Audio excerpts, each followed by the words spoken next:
And in the long run, how do you serve as Americans can, and I believe as an investment banker, a catalyst bringing together the considerable sums of capital both within and outside the Arab world that can be put to a longer purpose.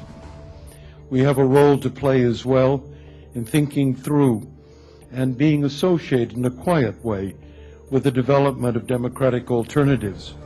Our private sectors are looking at those choices right now, but not enough.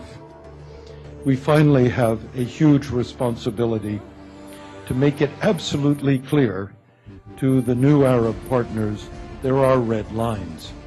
And those red lines mean respect for the peace between Israel and Egypt, Israel and Jordan, the stability of sorts that has occurred with Syria, those avoidances of war and continued search for peace remain red lines for my country, without which there will be no effective engagement.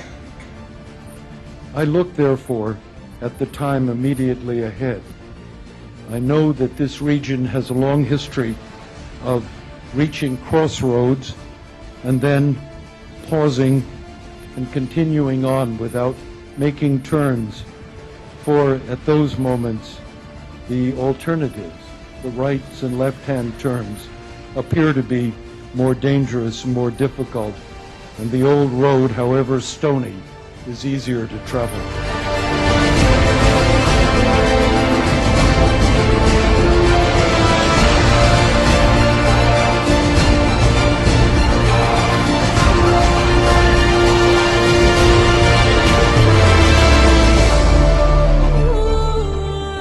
I'm joined now by Congressman Mike Rogers. He is chairman of the House Intelligence Committee. Mr. Chairman, thank you for joining us. I do want to talk to you about Edward Snowden and his options, but first I want to pick up on some things that I talked about earlier with Christian Amanpour and Fareed Zakaria. And one of the things both of them said was, this is a really good time for the U.S. to exert some of its influence. And by influence, I think sometimes we think the money that we give them. Do you think that the U.S. should stop playing games and call a coup, or do you think the U.S. should continue giving aid to the Egyptian military and Egypt in general? Well, I think the irony of us not following the law after the Egyptian crisis would be too much to handle. I do believe the law is very clear on this. So what I think the president needs to do, and I do think that the Egyptian military is the one stable factor there. They were great and did not overreact during the Mubarak overthrow. And in this particular case, I think they were reacting to the calls of the secularists and more liberal factions and moderate factions in Egypt.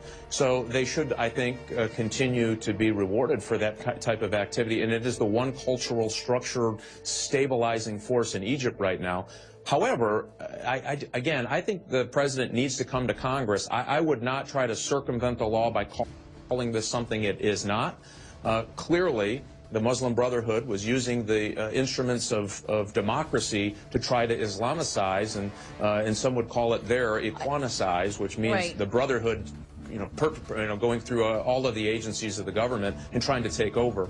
So again, a lot going on. I think we should do this the legal way. I think Congress should, the president should come back to Congress and then ask we for can an go through exception the regular to the law process of getting them. So you think we should still give money to Egypt? Right. So you think we should continue to give money to Egypt, but now think that's against the law?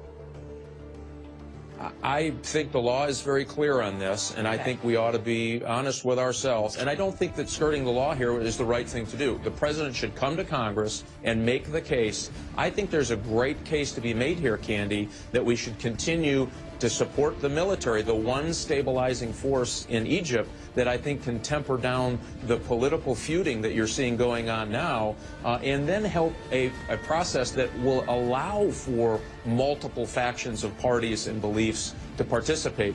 The rush the last time, I think, got us the Muslim Brotherhood, who, as I said, has used democracy to undo freedoms in Egypt, and that's why we are where we are today.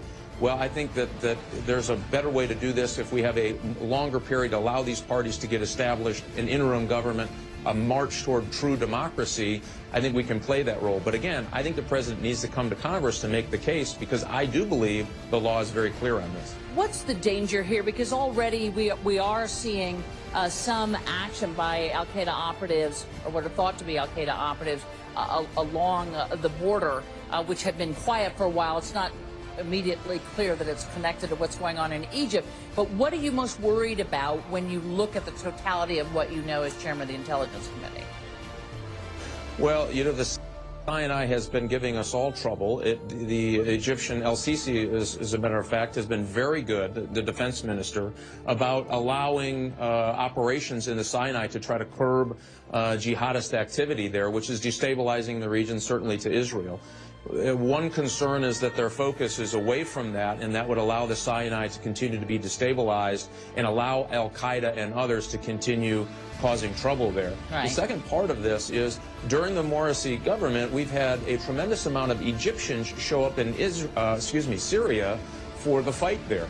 And so one of the things that was concerning is they're going to get trained, they're going to have combat-tested people who are going to want to eventually come back to Egypt, and that would prove to be a very destabilizing effort as well. So you've got multiple layers of security threat here that the military is going to have to deal with, and I argue the United States needs to step up today and play a more leadership role in at least lining up what a democracy really looks like and not allowing the Muslim Brotherhood to take away freedoms in the name of democracy.